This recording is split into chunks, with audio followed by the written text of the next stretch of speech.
Well, I should get lucky today and not get cut off because I got a new phone, finally. It was purely by accident. But anyway, so here it is. I'm looking at my hair. Check this out. You can't see the back, but I wanted to show you because at one time life was such a fucking misery that I counted my recovery by the length of my hair. It was short. I had gone to a hairdresser, and of course right where I'm starting to feel bad, it's a disaster. And I get it lightened. It's too light. It's too short. I hate it.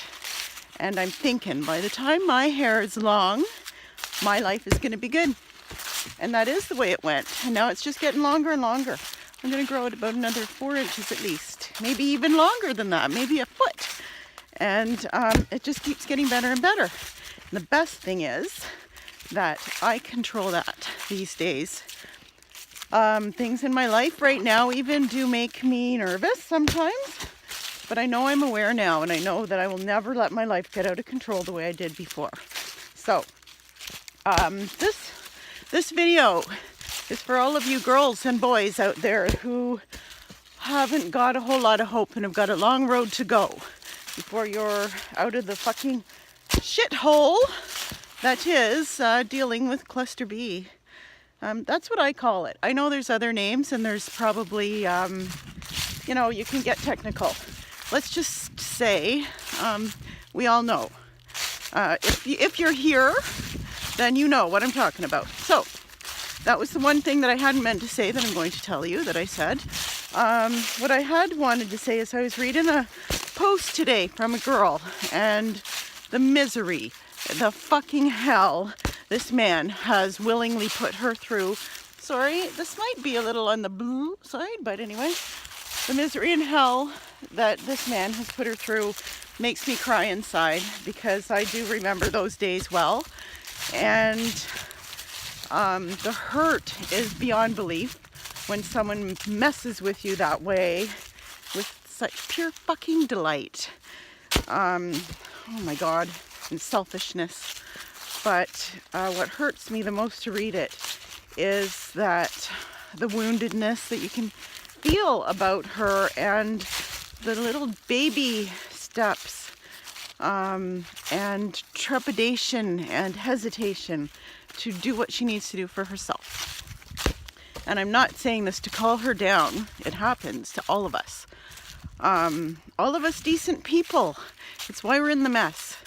Because on some level, it's so foreign for us to take steps towards ourselves or for ourselves. I don't know why. We all have different backgrounds. And it's just a thing for human decency to want to share and to be good to other people, and not to be on the offensive, I think, is partly where it comes from. But anyway, my whole point is, in one of her posts, she says, I went no contact, and I'm sorry, I do this voice sometimes. It's not meant to mock nothing. It really isn't. I went no contact, and then I quit because I felt guilty. Oh my God, it just sends shivers through my spine. For one, I have done that too. Oh my God, it took me a long time to go no contact. And of course, part of it is the guilt and the fear, of course. The fear because, oh, heaven forbid you should piss the bastard off, right? And not just because you're afraid for yourself, but just like, oh my God, like how could you do such a thing, to be such a bad person, to piss somebody off who might not be tormenting you at the moment. So I read it, and you know what? Even my asshole, so maybe you on Quora, you get called down sometimes for not using the proper term, or for things not being diagnosed and all this shit. So maybe we should just quit with the damn labels and just say, okay, well, like the fucking asshole who was cheating on me for 2 years while telling me that we were getting married, and he was seeing prostitutes as well as had 3 other girlfriends, and calling me down, and blah, blah, blah, blah, blah, because this could go on forever, right? Okay, we don't know what he was. He wasn't diagnosed. And there could be 16 different things we could call him. So let's just say, or her, let's just say, asshole. We'll just put them under an umbrella of fucking asshole. So anyway, pardon my language. I'm so sorry if it's offensive. It's kind of something I came away with. At one time I didn't even swear unless I was really mad. So, and I guess maybe I am still. Yeah, so don't feel guilty. Do not feel guilty. Look after yourself. If you have to go no contact, oh my God, you do have to go no contact if you're trying to get away from one of these things. And it's the only way. It's the only way you're ever going to get any sanity back and to make progress. It's the only way. So please just go no contact. I had to change my number, which I really rebelled against and tried not to do, because I didn't want to. I liked my old number, and I had, like, of course, everybody I knew had my number and all this stuff. And finally I did, and it was the best thing I ever did. Had I not changed my number, he would still be contacting me today. He still tries through, I've had to have them tell them, we have notes on my job on the phones. Do not give out numbers, personal numbers, because he's tried calling my work with different stories, trying to get my number. He tries me through Facebook periodically, through fake accounts, which of course I know are him. And also he has told me it's him, but he has to use a fake account because I block him. He tries through an old email that I can't get off my bloody phone because it's an iCloud email, and they won't let me erase it or whatever. So I've had my problems, but at least I've changed my number so he can't text me anymore unless he somehow gets it. And it's the best thing I ever did. Never. I had to go back to my old phone for a while because my new one broke. I'm on phone number 3, which thrills me to death. But anyway, and I saw some of the stuff on my phone. I'm like, God, I can't believe that I used to live that life. Holy, there's like, 6, oh my God, probably more than 6 from when he had that number and he had an app, because as you know, they're very handy little buggers, aren't they? And he had an app that allowed him to disguise his number and use a different number.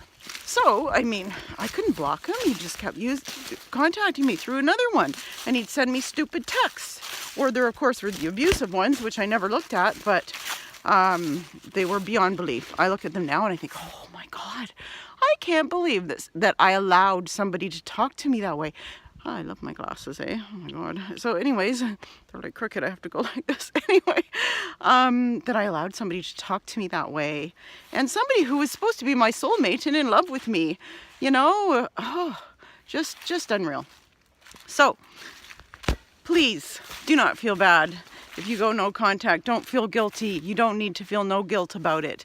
You need to look after yourself first. That's the rule. That's the number one new rule for you, for your life. Look after yourself first. And all the rest will follow. He even told me that. He said to me one day, trying to be kind, because he did have moments of humanity, which of course totally put everything like right off of the radar, because I could never, it was the cognitive dissonance. I mean, who could ever figure it out? But he said, look after yourself first. Don't be afraid. Look after yourself first. And I forget what the other part of it was now. See, and this is what will happen, and I can tell you it's great.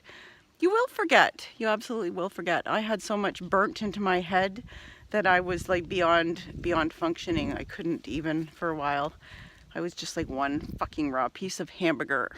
And I lived for the day I would forget, and I actually have forgotten. I remember that he said, look after yourself first. And I think he said something like think positive, like that's not what he said, but I don't know, don't be afraid. Look for the best. I honestly don't remember. I'll have to try to look it up because I'm sure I wrote it down. But look after yourself first was one of them, and that's what he did. That's what he does, and works for him. So it'll work for you too, and to me. So please do that. Don't be afraid, and look out for yourself. Put yourself first, and don't be guilty. Don't feel guilty for looking after yourself, okay? And that's it. And I'll talk to you later, and I love you. and so does lots of other people. You'll find them again. I promise you. I absolutely promise you. And say hello.